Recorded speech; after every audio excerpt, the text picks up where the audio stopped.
Qui est donc ce nouveau pape décrit comme pondéré, modéré, conciliateur? Il y a quelques mois, lui-même disait qu'un pape devait être proche du peuple et souffrir avec lui. Va-t-il traduire cet engagement en gestes et en paroles? Pierre Corieux. Voici donc le nouveau pape, un Américain, une première dans l'histoire. Robert Francis Prévost, 69 ans, est né à Chicago, d'un père français et d'une mère italienne.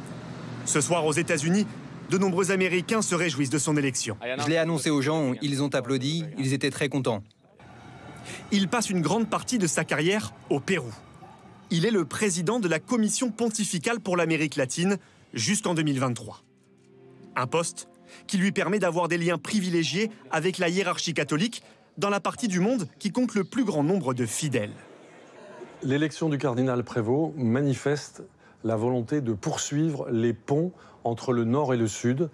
C'est ce qu'a souhaité le pape François, donc c'est une continuité d'une certaine façon aussi avec l'Amérique latine, puisque le cardinal Prévost a beaucoup travaillé au Pérou.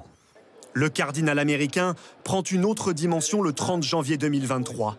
Le pape François le nomme préfet du puissant dicaster pour les évêques. C'est lui qui est chargé de nommer les évêques du monde entier. Je pense donc que ce n'est pas un hasard si le pape François m'a choisi. J'ai été missionnaire toute ma vie et j'ai travaillé au Pérou. Mais je suis américain et je pense avoir une certaine compréhension de l'Église aux États-Unis. Discret et réservé, Léon XIV a la réputation d'être un modéré, capable de concilier les conservateurs et les réformistes au sein de l'Église.